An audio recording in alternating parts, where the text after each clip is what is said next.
Today's episode is sponsored by Liberty Language Services and its new sister company, the Academy of Interpretation, that launched in early 2022. The Academy of Interpretation is an online education and learning platform for the language services industry. The AOI's mission is to expand access to educational courses while establishing a standard of quality and professionalism. They do this by bringing language service providers, content creators, and students together on an online platform that's accessible to everyone. The Academy of Interpretation was founded to address the widespread problem of untrained interpreters working in the field. The AOI offers professional, accredited courses for interpreters and serves as a platform for organizations to refer their interpreters for training. The AOI is offering Brand the Interpreter listeners a 10% discount on all courses using the discount code AOI10BTI. This code cannot be combined with any other discounts. But check out the episode show notes for more information about the Academy of Interpretation or visit their website at www.academyofinterpretation.com. Liberty Language Services is a rapidly growing language service company that recently celebrated 11 years of providing language access services, and they are currently hiring freelance interpreters for a variety of languages. To find out more about Liberty or to apply, check out the episode notes.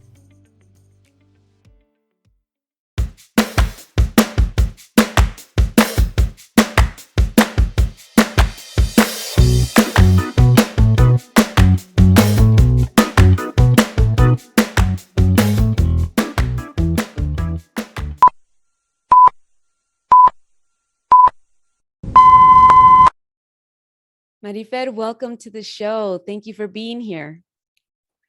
Thank you, Mireya, for having me here. I'm really, really excited and honored to be here with you today. The honor is all mine because I think that the information that we're going to share with our audience for today's conversation is going to be so needed, so useful. And it's just, hopefully, my intention is that it'll give others plenty of ideas coming from someone that has gone through the trenches and has done a lot of magnificent work. So I'm very much looking forward to it. And thank you again for being here. I'd like to begin, Marifer, our conversation with knowing a little bit more about you. So finding out a little bit about your childhood. If you wouldn't mind sharing with us a little bit about where you grew up and what a fond memory you have of growing up. Absolutely. So I was born in Mexico. I grew up in La Sierra Norte de Puebla. Spent all my childhood there. Have very interesting upbringing because I will spend the weekdays in La Sierra, but then on Fridays, we will go to Mexico City to see my dad's family. So I had these contracts of a very simple life, but then going to the city, going to museums, be exposed to culture. Not that I was not exposed to culture in La Sierra, but, like just different culture. And all that. A memory fond that I can share with you definitely has to be Dia de Muertos. Dia de Muertos was a big event around my house. It was one of those celebrations that my mom really, really enjoyed. She will host the whole family. Everybody will come from Mexico City. And we will go to the cemetery, clean up. So it was a many days ordeal. Because there was a lot of things to do in preparation to the day off or the days off. So we will get flowers, the food. There were things that needed to be prepared, a week in advance. Going to the cemetery and clean, arrange, have the flowers ready, then prepare the food. I don't think I was too much into the food, to be honest. Really? But it was the event, and it was like the excitement. Everybody was coming, and everybody was excited about the food and commenting the dinner. All the little kids there. It was fun. It was a lot of fun.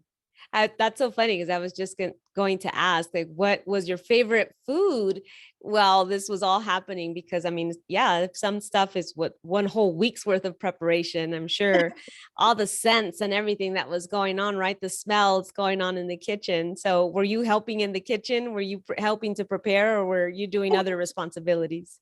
Absolutely, helping a little bit. And my favorite food was tamales de alberjón. It's like a type of bean that comes from La Sierra. It's very specific. and you serve it with mole. So that was my thing. All the other things I didn't care much about. Yeah, I was helping, whether cleaning the flowers, helping with the food. Yeah, always part of that. That is such a beautiful memory. Thank you for sharing that. I think that that's always something that, when we hear about the family coming together, right? And the union and the festivities, just that togetherness. I think there's always something fond there. So I appreciate you having shared that. Coming from Puebla and going into Mexico City. So tell us about how it was different between the two places, because you mentioned that, going to Mexico City, obviously this is a city. So were things faster? What was your young mind at that point focusing on between, comparing and contrasting between the two places? Absolutely. As I said, particularly when I was young, I think that the difference between a province and a big city were really, really big in Mexico. So life in Puebla was very simple, very safe. I could go out to the street on my own, play outside with friends, go to friends' houses, or my friends come, most of the time they were at my home, you know, going to run some shorts for my mom, things like that.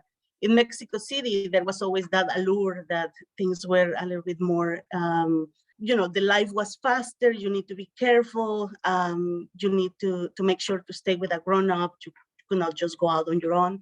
And just the exposure to other things that I will not normally see, or my friends had never seen in Puebla, right? I will come back and talk about like, oh, we went to the museum or did this or that. And people will be like, that's weird, Marifer, that you do those things. So, and I understood that there was a difference on that. Many of the friends that will come to the house in Mexico City also have accents and come from different places. So that was another difference that I will always notice. When you were between the two places, and just, when, especially like what you mentioned right now with regards to the accents, did that spark curiosity in you at such a young age, or was it just something you noticed and it stayed with you? I think it was more I noticed it, and I thought it was normal for some people and didn't question it much. Yeah. And so, but I would justify it like, oh yeah, that person has an accent, but that's okay. Right. It's no big deal. Yeah. They and I only ask because there's sometimes, guests that say, I wonder why. And that begins to probe curiosity, in the childhood, and which of course sets you on the path of let me find out and study, and, oh, it's languages and it's because they're coming from different places and things like that.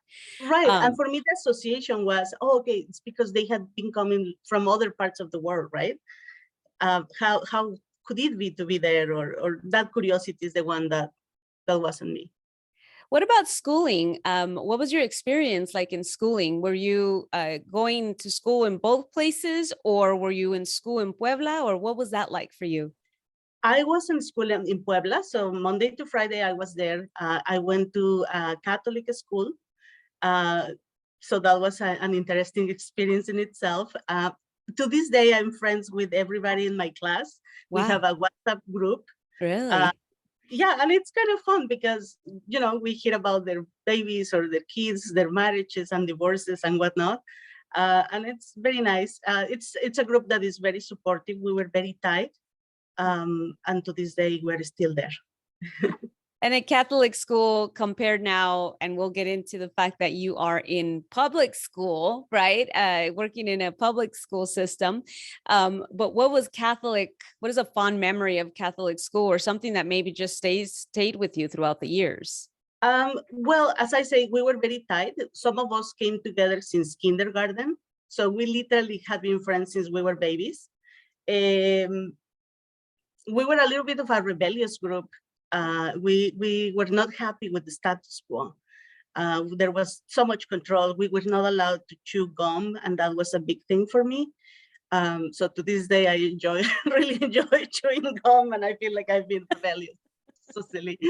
Yeah. So no, I like that. Thank you for sharing that. The fact that, sometimes those little things, are present in the future for us as grownups, and not being happy with the status quo, I think shows up in your life at some point again in your professional career, and how you chose to make a difference is the topic of today's conversation, but not quite yet.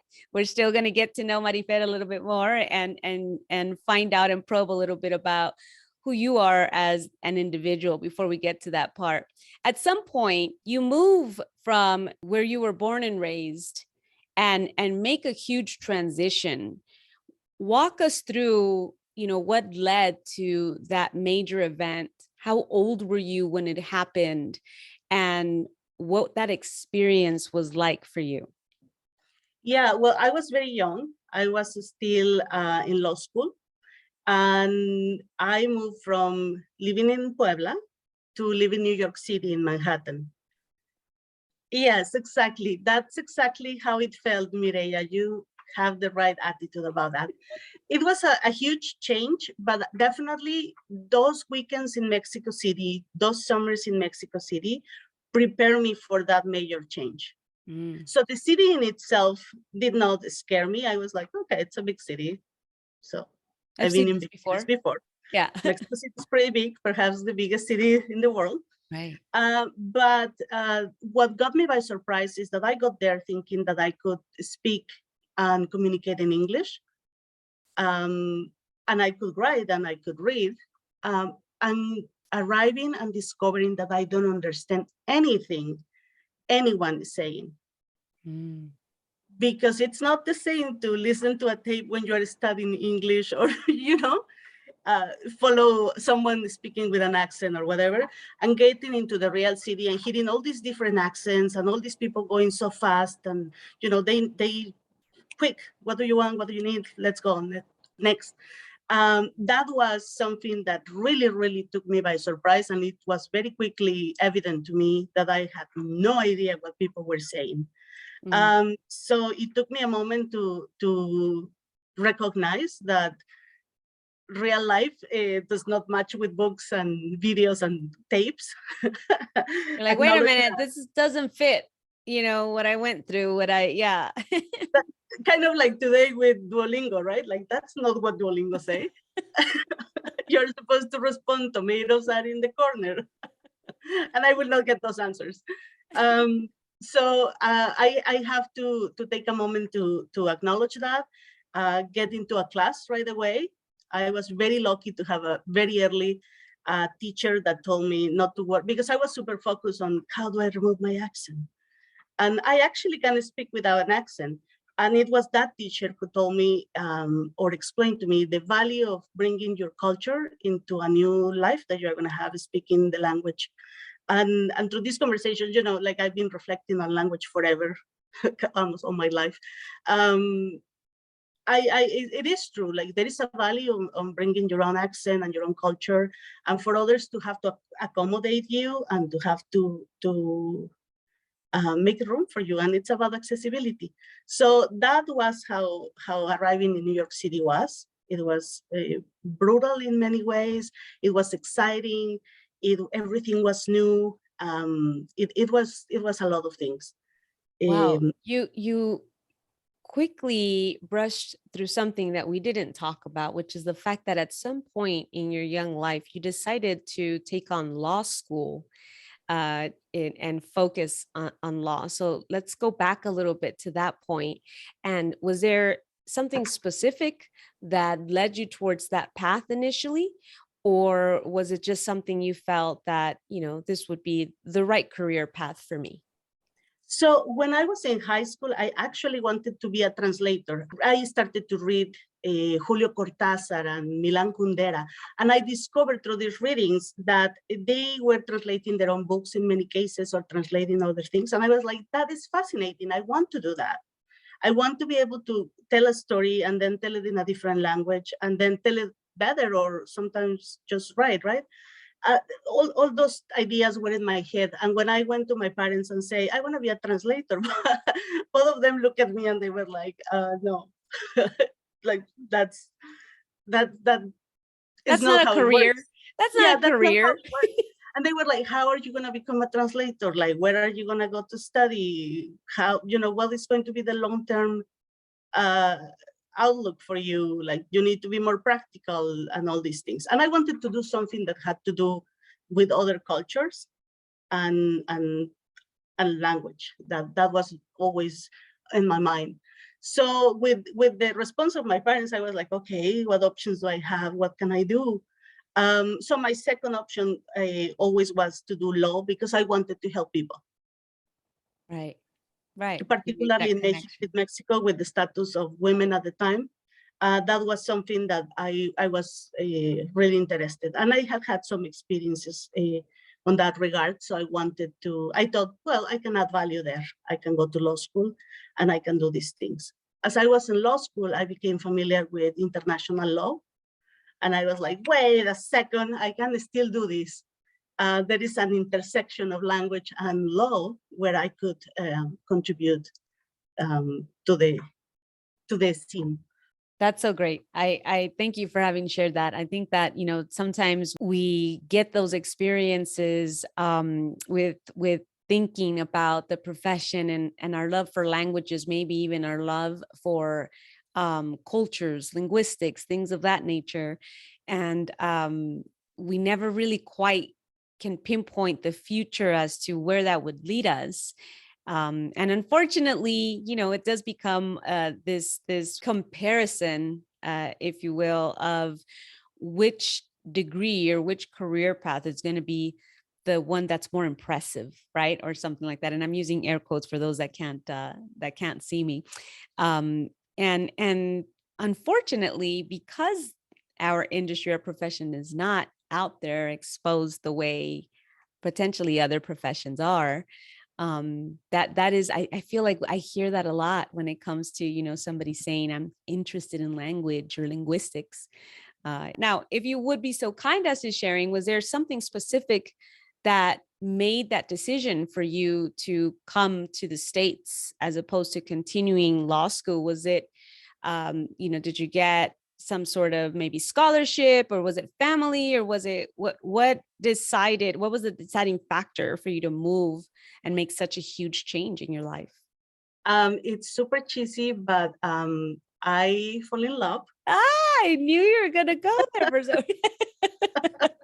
And we decided to get married, and my then husband, he's still my husband, let me clarify, accepted a scholarship to go to Columbia University for a PhD. Wow. So we were like, okay, how do we do this? So we decided that we will go do 1 year of the PhD.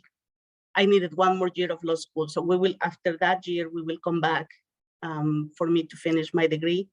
And then we will go back for him to finish the rest of the PhD.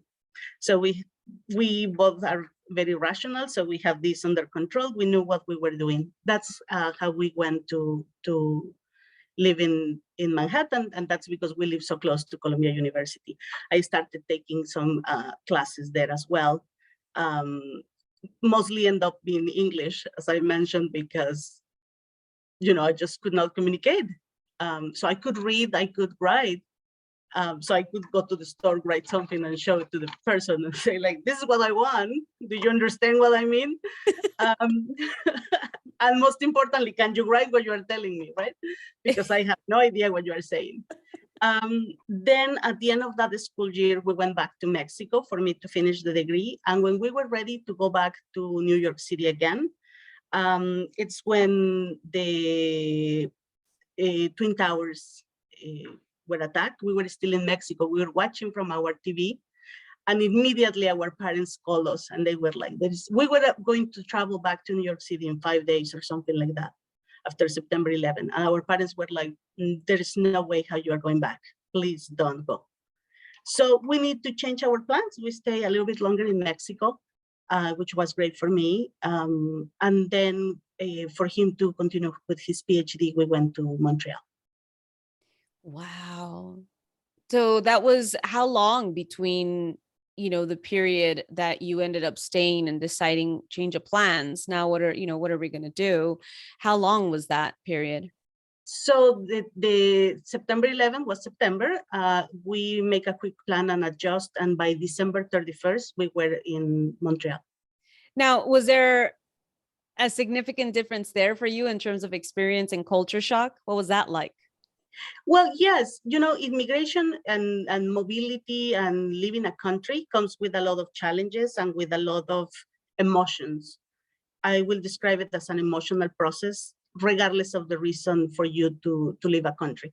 And basically it is because regardless of the reason, whether it's because you are being persecuted or you fall in love and you are going somewhere else, or you get a scholarship and you're going, you're leaving something behind.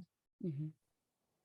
And as I say, when I went to New York City, it felt like I was a tourist, right? Like I knew that I was coming back to Mexico the next year. Mm. I knew there was something else. But once you make that decision of moving into a different country, you know that this is it.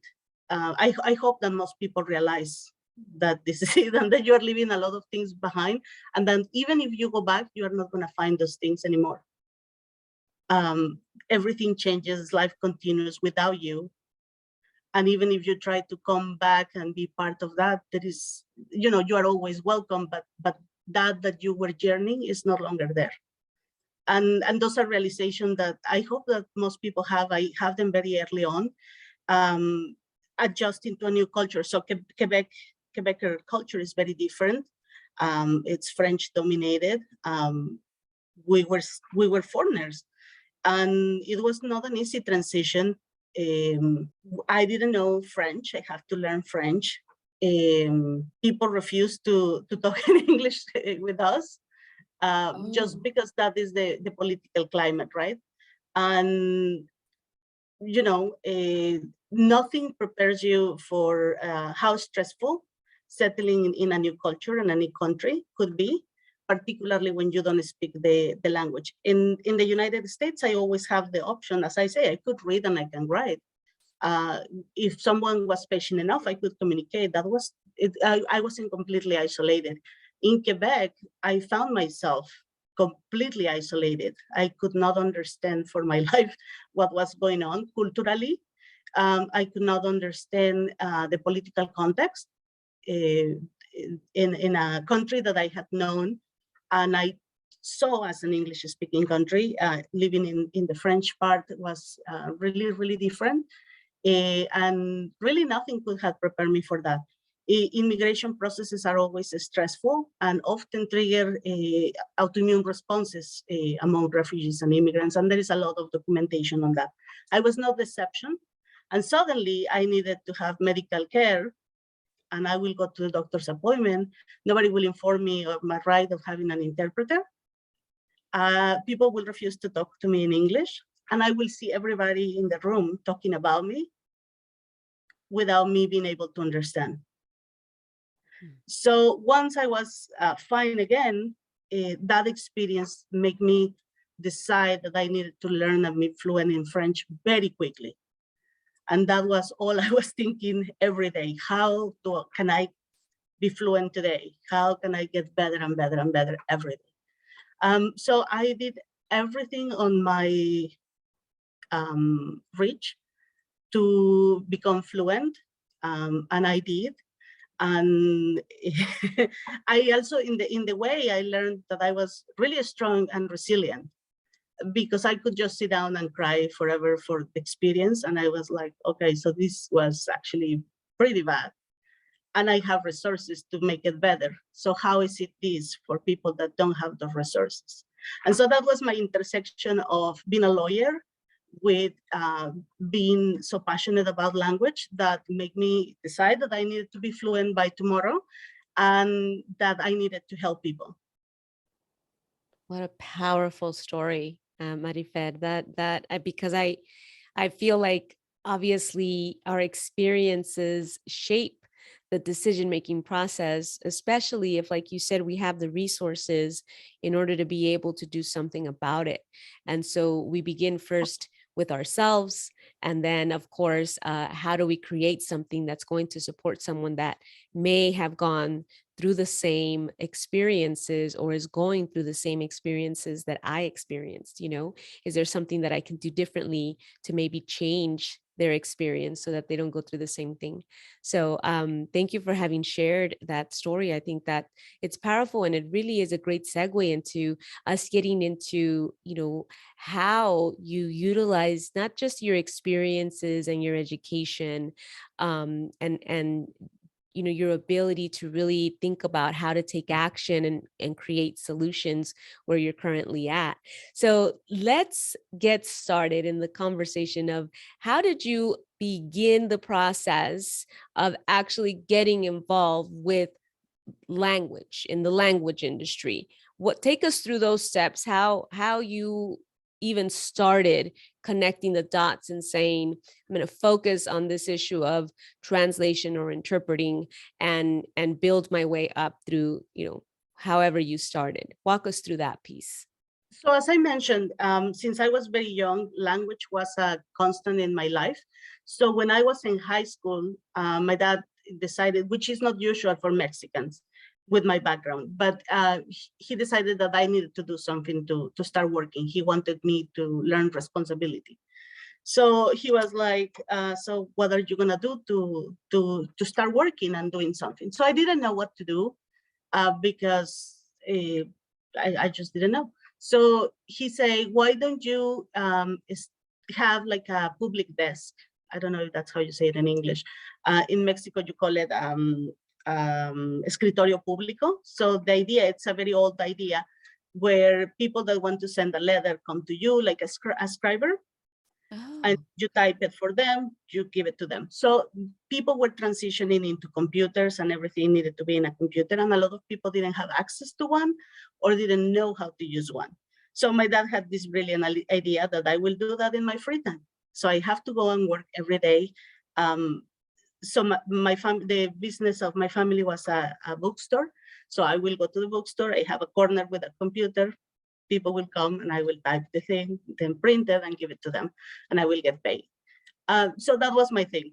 So one day, one of my dad's friends, who was a indigenous professor at the education program, came, and my dad will help him now and then with his papers. My dad was a journalist, so he will do edits for him and all that. So he came and he saw me there and he said, "What's up, Marifer? What are you doing there?" And then I say, well, my dad is asking me to do this. You know, I was a teenager, like he's asking me to do these things. And so I have to come every day, 2 hours. And on the weekends, I have to be sitting here for 4 hours. And he was like, that's a great idea, Marifer. And I was like, sure, whatever. And so he says, I guess, whatever you say. And he was like, so how is it going? And I was like, well, sometimes I have people and, you know, they come and they tell me the stories and I write the letter and I print it and that's it. And he said, you know, I have a group of students that are getting ready to graduate from the education program. They have been allowed to do the education and the assignments in their first languages, in indigenous languages. But because of the state requirements, they need to submit their thesis in Spanish. And they are struggling because there is concepts, you know, that they have been learning in their own language that now they have to put in Spanish and all that.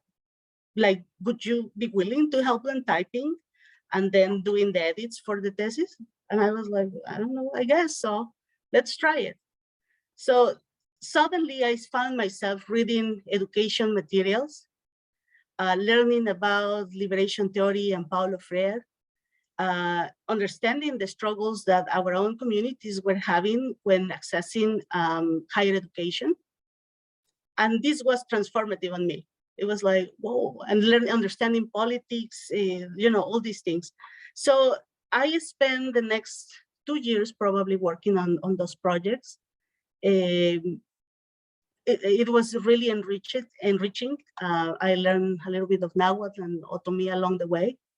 And that was one of the first things. But throughout my career, for many years, I will resist. It was like, okay, that was a side thing that I did. Now I'm going into law. And then again, it will come. So you're asking me when I was in Montreal, I told you I was figuring out, okay, I am a lawyer. I am going to be fluent and I'm going to do this thing where I'm going to be helping people. I don't know how, right. but I'm going to do it. That's intention. That's intention setting. I Right. don't know how, right? But I'm going to do it. But I know I'm going to do it. So what happened then, I started volunteering for an organization that was helping, again, women, because that was my focus as a lawyer. And I was suddenly somebody say, oh my God, we need this case and all that. And so I was prepping the women that spoke Spanish to go into court. That was my role. But suddenly somebody say, and we have these documents and the documents are in Spanish and we don't have Spanish translators. And we are not familiar with the Mexican system. And I was like, I think I can do it. So they gave me the document. Sure enough, I was familiar with those type of legal documents. And that's how it started, without really an intention, but kind of like the intersection of these two things. Then we moved to English Canada. So I left all that behind. And when I got into English Canada, it was easier because I was fluent in English for real. I could understand people. And now I also have French with me, right? As part of my toolkit. Right. So I was very intentional into the things I wanted to do. And I knew I wanted to help people struggling with access to legal system, that were refugees or immigrants, and that there was a component of language. I had a better idea. So I started working with immigrant focus organizations, helping families. And along the way, language kept coming to me. So for a while, I was supervising the language bank, where we were doing a lot of the legal documentation for immigrants and refugees. And I was not prepared for that. That's my realization. At the time, people thought I was doing a fantastic job, but I started to prepare. I realized that I needed to learn so many things, and I started to be intentional on professional development that I was taking that will give me those skills so that I could back up any work I was doing. But then again, I was like, okay, but this is like a thing that I do on the side, because language is not a real thing, right? Because that was the programming that I had received at home. Like, language is not a thing. Right. It's Not just professionally. It's something you do on the side. You do it on the side and that's it. So I keep going into management and doing other things that had to do with law. And language was a component, but I keep trying to throw it to someone else, like not me. Along the way, I developed a toolkit of how to engage people, how to do outreach marketing and all those things that had to do with nonprofit work. And again, I keep saying, but language is not a thing. I was recruited to do a translation for the government of Alberta in multiple languages. And I started with, okay, I can edit it for you. Like, I have no doubts on my skills as a Spanish editor. I can do that for you. Next, I am editing in other language, in French. And I am like, I am not sure, like with someone else, right? Like in partnership. And but again, it's something that I keep resisting, but keep coming to me. But it keeps coming, right? Right. It keeps showing up in your life. And I continue preparing for that, like just because I'm curious. I want to know about this. I am interested on this and on that. And I always thought it's just for me. Like, this is just because I am interested. It's nothing that is going to come to be a real thing. It's like a hobby. It's like a, like you say, like a side thing, but it's just, it's just for me because I'm curious about this. It interests me.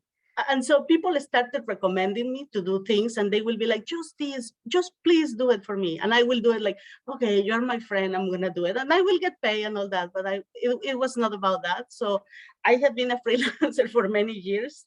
For many, many years, I had done a lot of projects. Eventually, I became a project manager for some of those things, just because I know how to do the translation between whatever the requester wants, and how communicated with graphic designers, how to communicate it with translators. suddenly I became this other thing. And so it's like, okay, but this is on the side. Remember, like, this is not a full-time job. I had been offered jobs to do that. And I keep, throughout those years, I keep thinking, no, I need a real job where I'm doing other things. But also that had given me the freedom to, when something is not working, I can just say, okay, see you later. I'm gonna go back. I'm gonna fall back into that network of freelance work that I can do. And definitely the Spanish editing, that has always been a thing in my life. Now looking back. Looking back. Now, share with us what your current title is, Marifer. My current title is Senior Manager of Language Access at the school district. At a school district. You're in a public school district now. So, completely involved in accessing or helping to access the education system via meaningful and appropriate language access, right? And so how many students do you service in your school district, approximately? We serve so we have 50,000 students, and from those we serve 10,000 students that speak a language other than English at home. How many languages are there in your area? Those vary from year to year based on enrollment, but this year we have 130 languages, including ASL. Wow. I mean, that is amazing, and definitely a reason why there needs to be a system created. And with all your experiences and how it continued to come into your life and showing up like, hello, I'm still here, I'm not going anywhere, this is going to be a thing for you. Evidently it ended up being a thing for you, and it did in fact become something that you can say, I'm a professional in this, and and I specialize in this.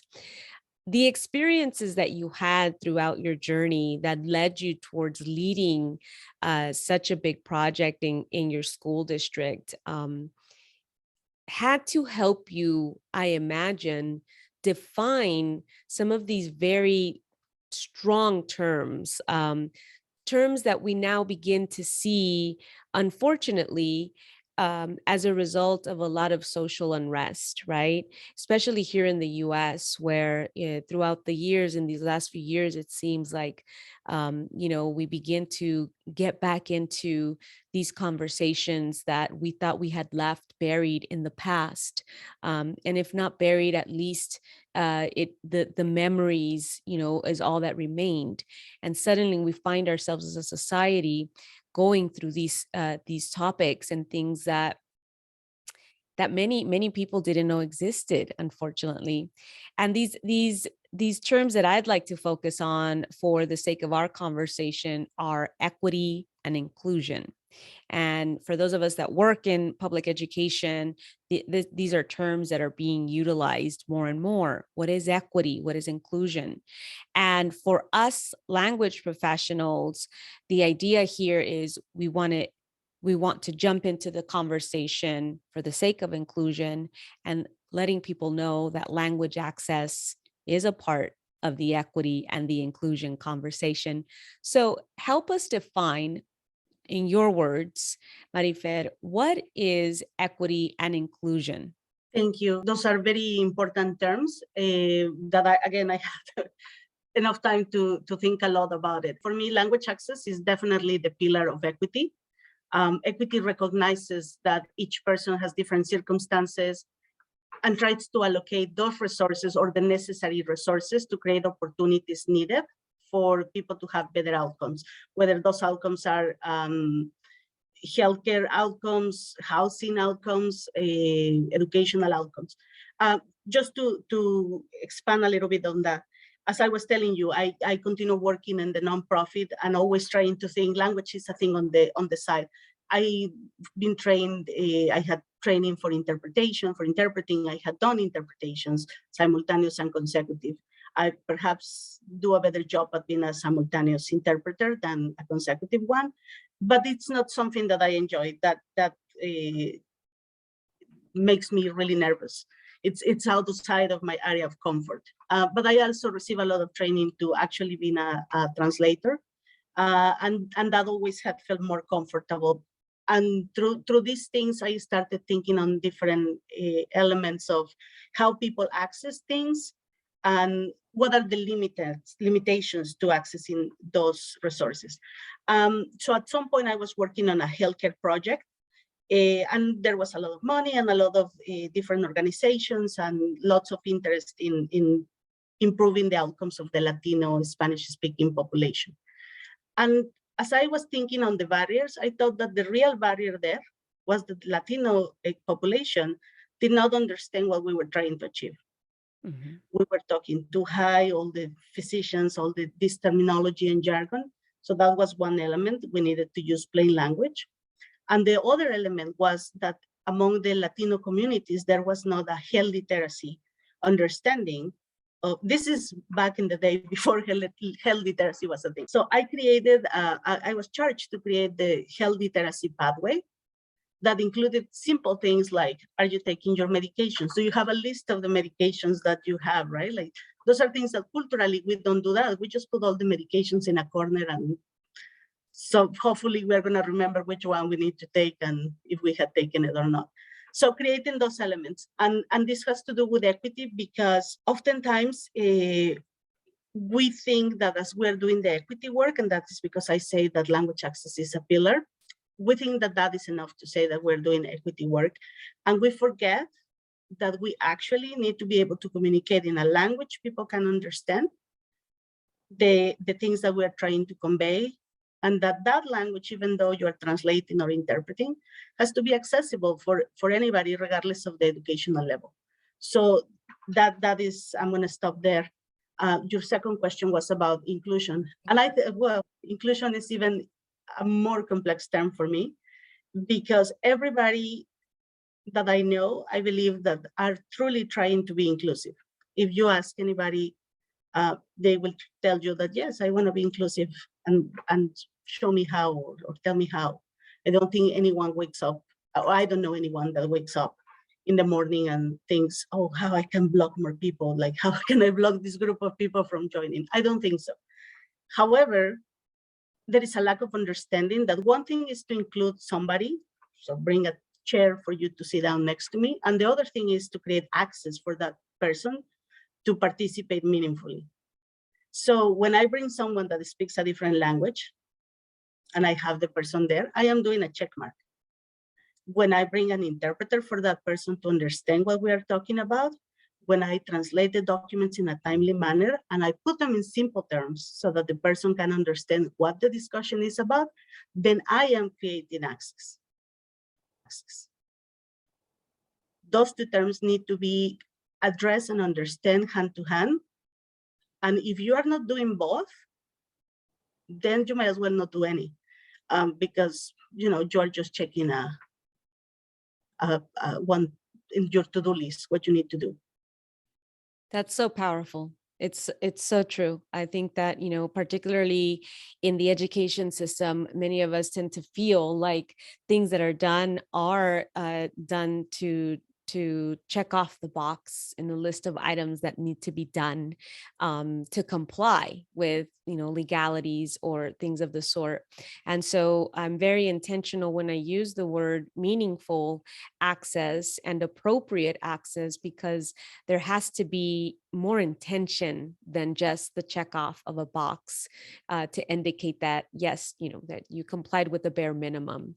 And so what our intention is truly, if we're talking about these two terms, equity and inclusion, then we want to make sure that we use these words in a way that really means something to individuals, right? In a way that we're connecting people with language to one another and to, the school communities or the community schools, and things of that nature. So equity and inclusion, yes, while they are conversation topics in public education right now, it's so important for us to highlight, or for me to be able to bring people to highlight the importance of language access within the conversations of equity and inclusion, because just like you said, it very much goes hand in hand.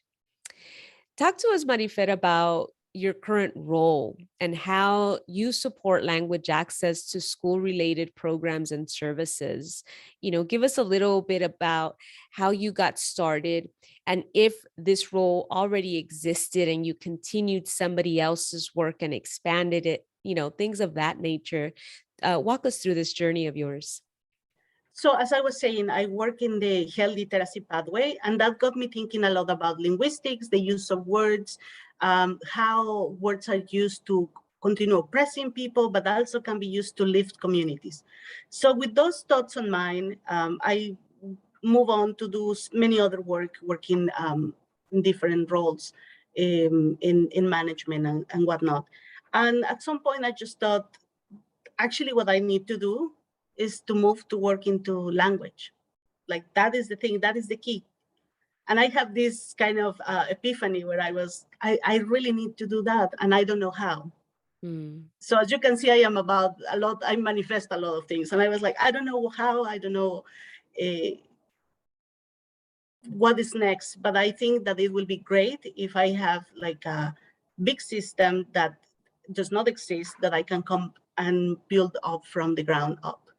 And with that, I went to meet with a friend for coffee. The friend said, we were having this conversation of what I need to do next, like what I really think that it's my thing, my call to action in life, if you may. And then she said, hey, do you know that there is this position open? It looks like you can turn it into something of what you are describing. And so I looked into that. The next day I needed to travel to Mexico. And the deadline was that night. And I was like, I don't know, I have time to sit down and craft a letter. Like I have to pack and I have to be ready to go. And I'm traveling with my kids, so I need to, this is what is important. So maybe around 10 o'clock in the night before leaving the next day, I am like, okay, I finished everything. I'm gonna look into this. I crafted the letter. I put the thing, submitted, forgot about it, and went to Mexico, have fun. And when I come back, I was invited for an interview. They told me that they had been looking for someone for a very long time. And the position originally was just to manage translations and interpretation. That was the focus. And it was really, really mechanical in the sense that you receive something, you find someone, bye. And probably by now, you know that is not what I am up to in life. So that was too boring for me. And I was like, okay, so what we really need here is to transform the system and to make it meaningful for everybody so that this work makes sense for me in the day-to-day, but also for the recipients of the services.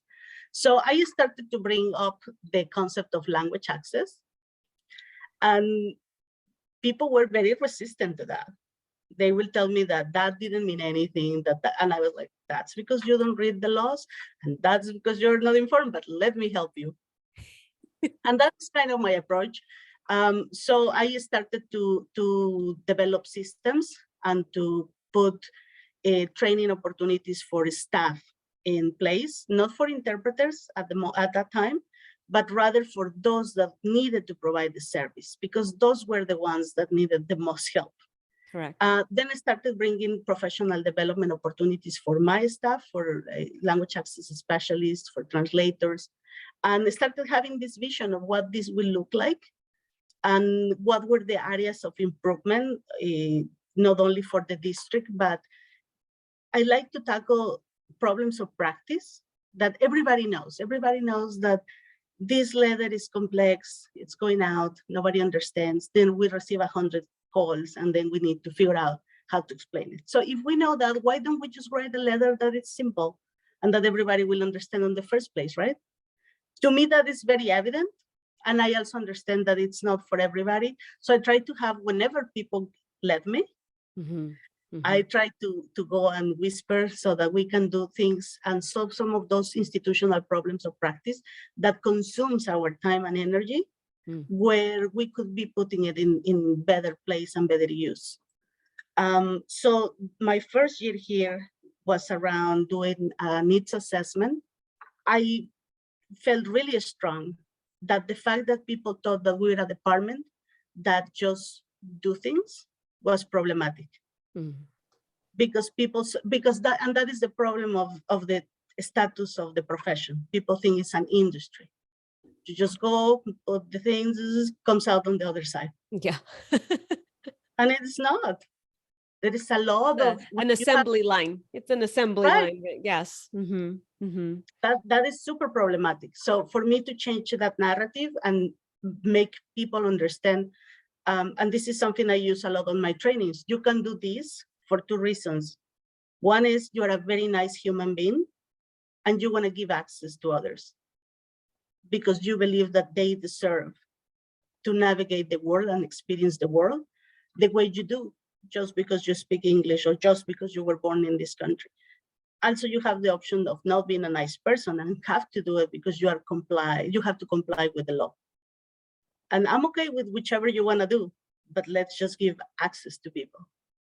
I'd like to take a pause real quick before we continue here and just kind of talk about the how right now, because I think that for many potentially listening and trying to identify how that's something that they can bring into their school district, we're always considering, how do I do that? So when you say I educate or I help educate people in understanding, first and foremost, the reason why we need to put this together or send this out, how did you do that? What did you begin by doing? Conversations with who, and how did you make your way into these conversations? Because it's not a conversation, or rather I should say, it's not a moment where they open the door and say, maybe Marifer would have something to say about this or share about this. You usually have to invite yourself to these conversations. So how did you go about that? Well, I've been very, very lucky, and this is just luck, plain luck, into coming into the district just a month after we had welcomed our first Latino superintendent. A superintendent that was and has been focusing his work on equity and social justice. So both of us are in a very similar alignment, and that just happened. When I came to my interview, the person that was interviewing me mentioned that the superintendent Guerrero was a Latino Chicano man and was working to or wanted to work towards these goals of equity and social justice. And at the moment I thought, oh my God, I mean, the sky is the limit.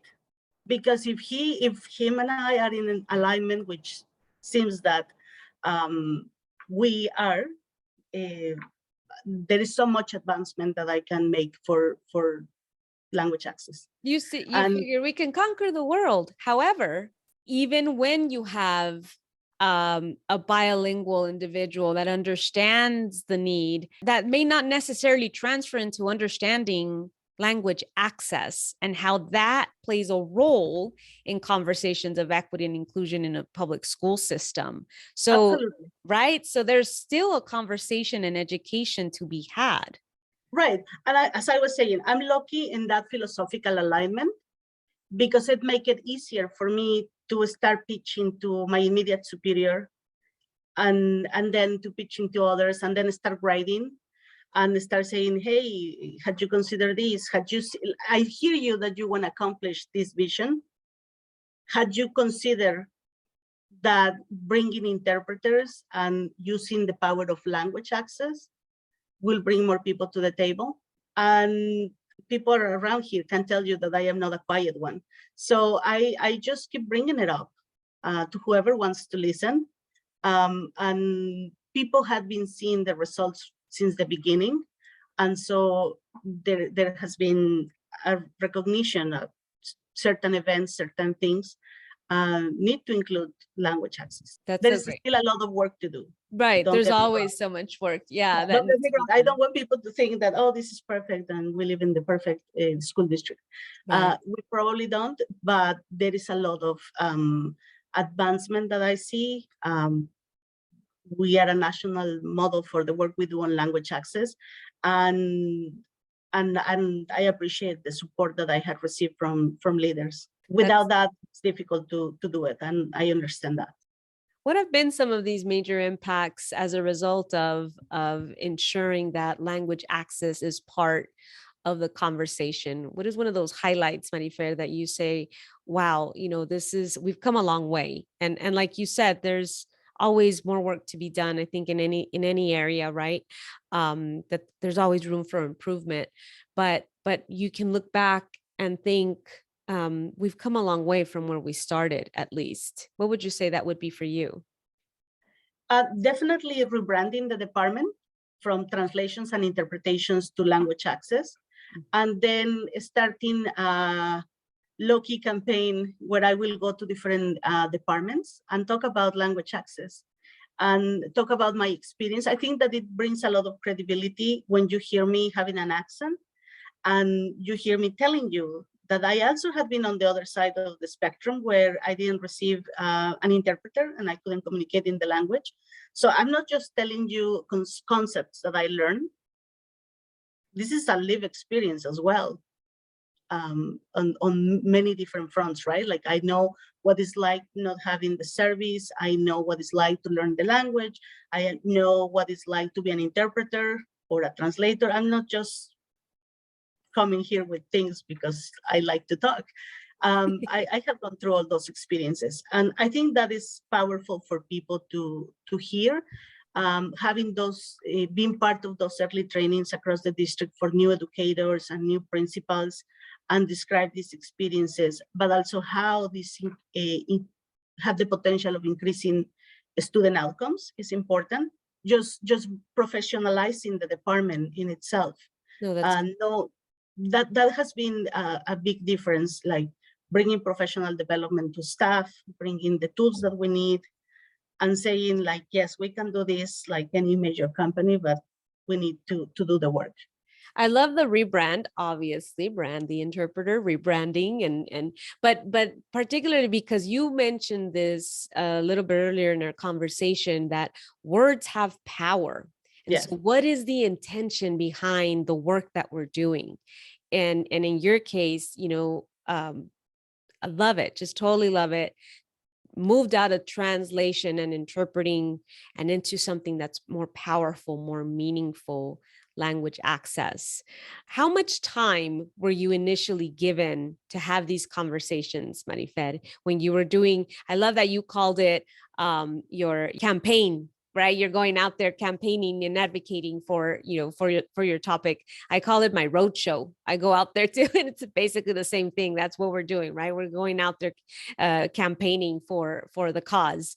But how much time were you initially given for these conversations? As I was telling you, through my freelance work, I have learned a lot of skills.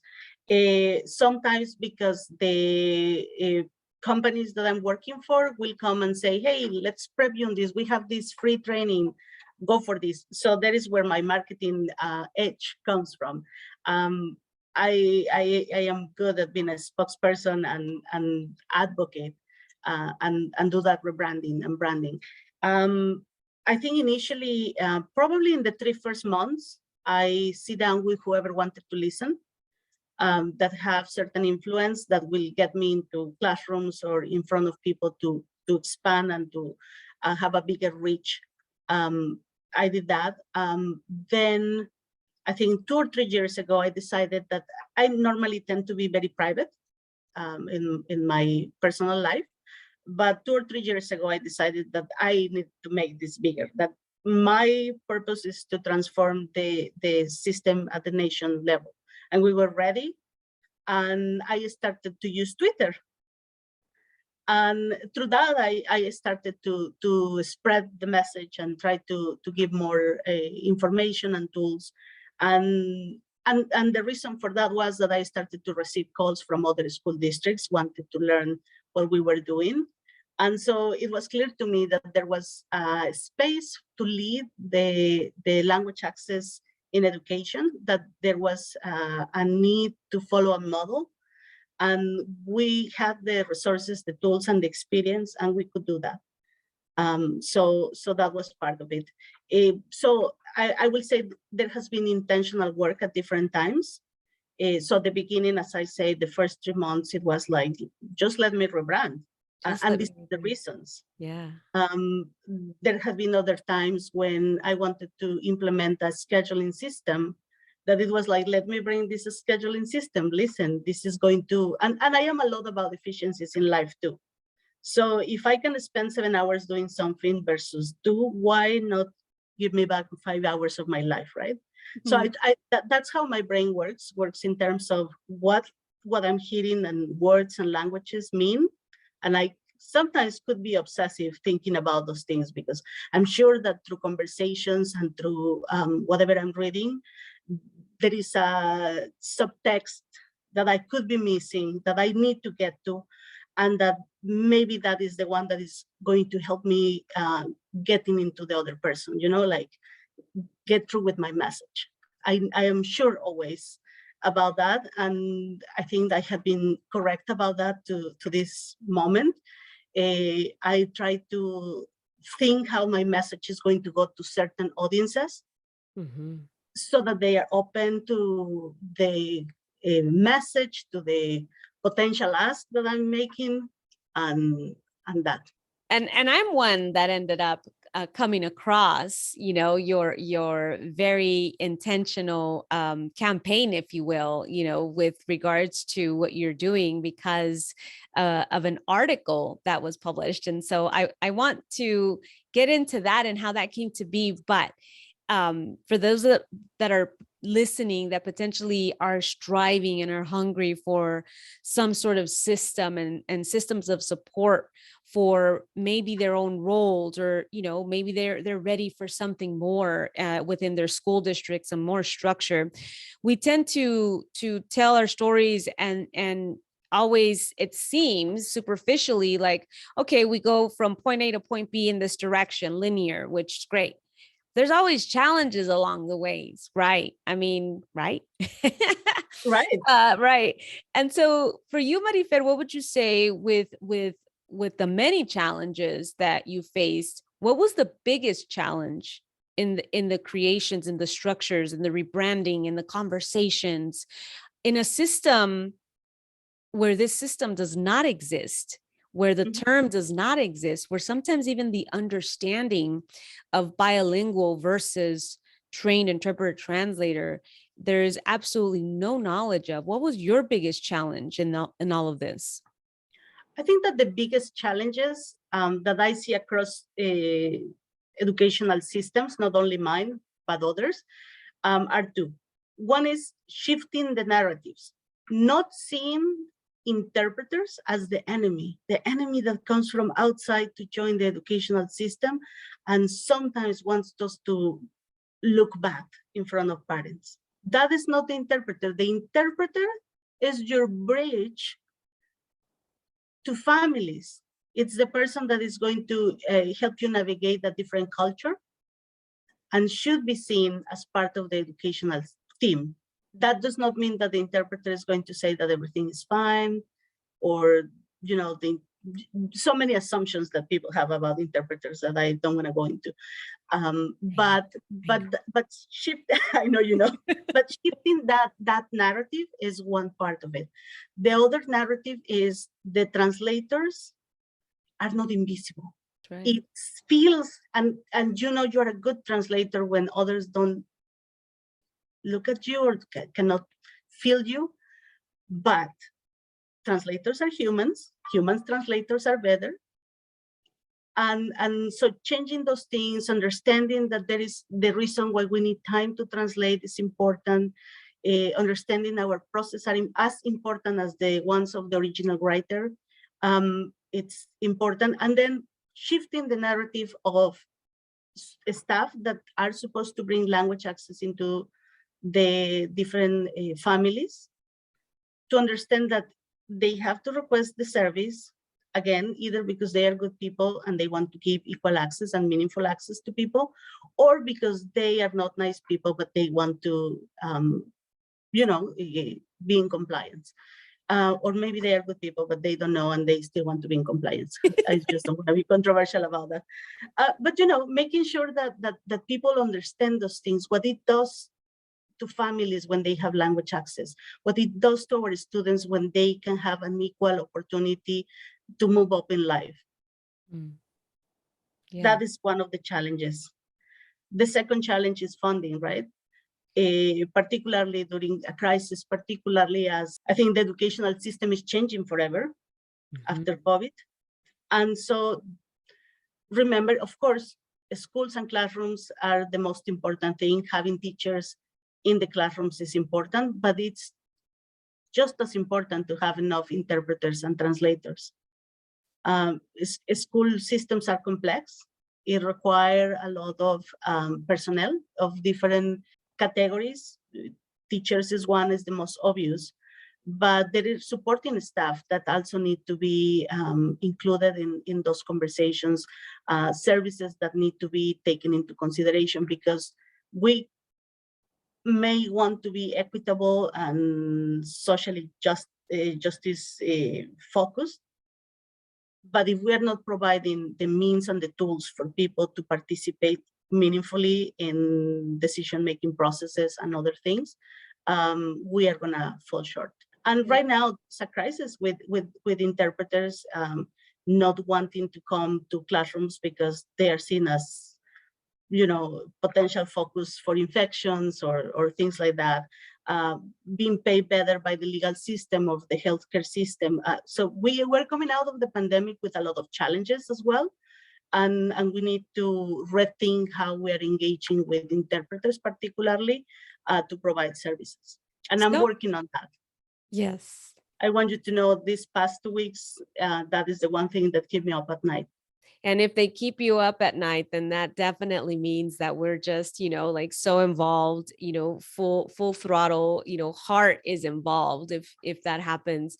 I have so many questions for you, Marifer, and I know that we can't crunch them all within the 1 hour conversation. I do want to try to get maybe a couple more questions in here. And, for the audience, you do this as a, chapter 1, chapter 2 type of listening, because it's good stuff. And I think that, for me, it's so important to bring out, in addition to the efforts already created and already focused with getting the word out on language access in K-12 schools, I want to use this platform to highlight, the stories and highlight the work that has already been done, because I'm one of those that most definitely sought to find models that already exists out there that are in full force, and that are already supporting families. And there's no need for us to recreate the wheel. We can create it to tailor our own needs in our districts, but no need to recreate the wheel when something great already exists, right? So just a couple more questions for you, Marifer, because I honor your time as well. What would you like to see differently in the language industry as it relates to the language access in K-12 schools? What would you like to see differently?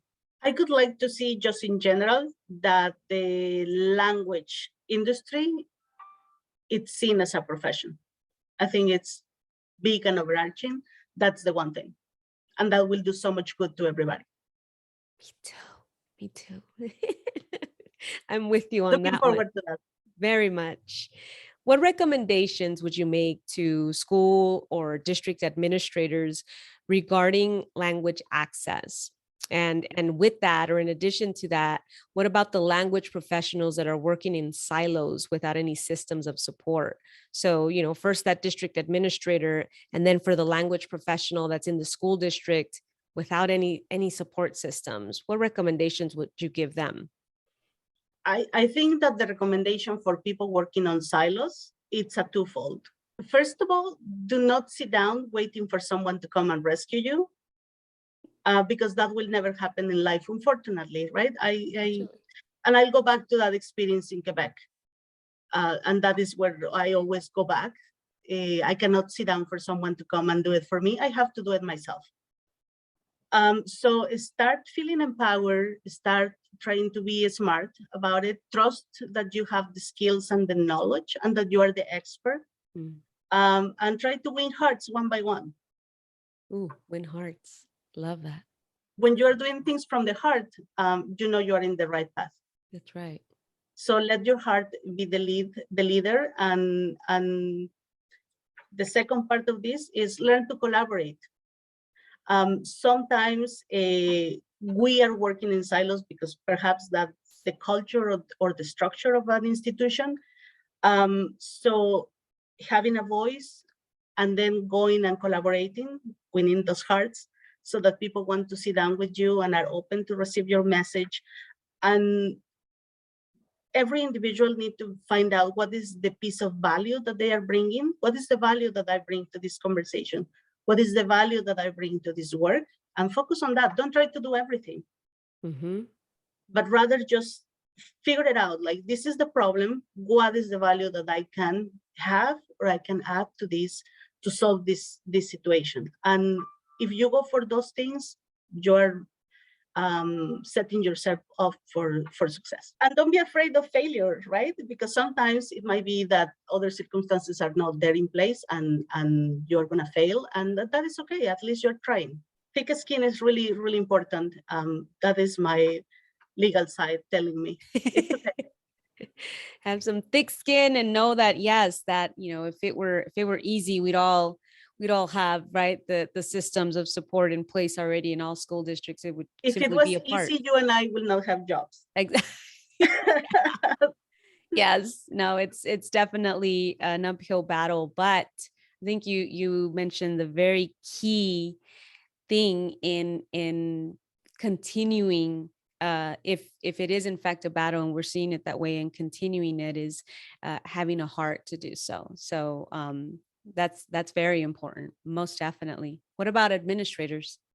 Listen to the experts. Bring them to the conversations, create the environment so that they feel empowered. I was saying on the other side, not everybody will empower you, but if you're in the other position where you can empower someone, do it, go for it. Nobody's going to come and take your place. People bring different skills, and so you need to feel comfortable bringing an additional chair to the table. I have to say that I am always impressed by the leaders, people with bigger titles than mine, that bring a chair for me to sit down and empower me to speak. I am really grateful to them.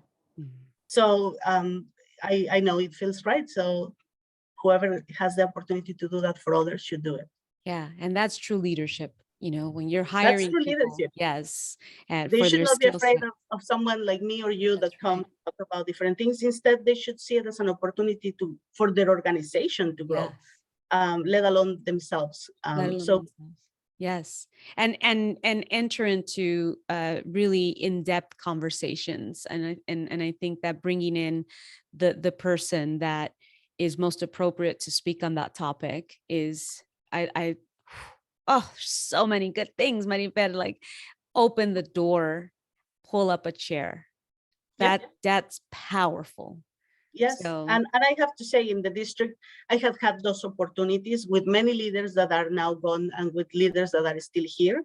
And in a given moment, I have expressed my gratitude, and I see them and I appreciate them, and I have learned so much from them, because they are modeling for me as well what leadership looks like. leadership, exactly.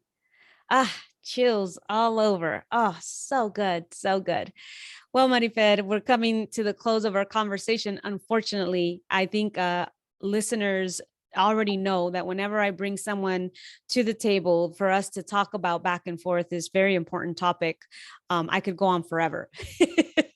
But unfortunately, I have to, you know, honor the time that I requested for you to volunteer to come on here, that you graciously volunteered, and I do have to cut it short. But I can tell you that I already have so many different ideas with regards to expanding this topic and bringing experts such as yourself into the conversation. Couple last things. How can bilingual staff advocate for themselves bilingual staff untrained, but are being utilized to do the service of a trained interpreter? How can they advocate for themselves? That is an interesting question. I think I think that we need to ensure that bilingual staff are truly bilingual. That is the first thing. And so as someone that may be identified in your school district as you are bilingual, you need to be honest with yourself and decide if you truly can help a family in their language, or you're just scrambling whatever is going to be communicated. That will be the first one. Just have an honest outlook and say, hey, listen, this conversation is a different level of bilingualism is required, and I may or may not be prepared for that. That is the first thing. That doesn't have to do with having skills for an interpreter.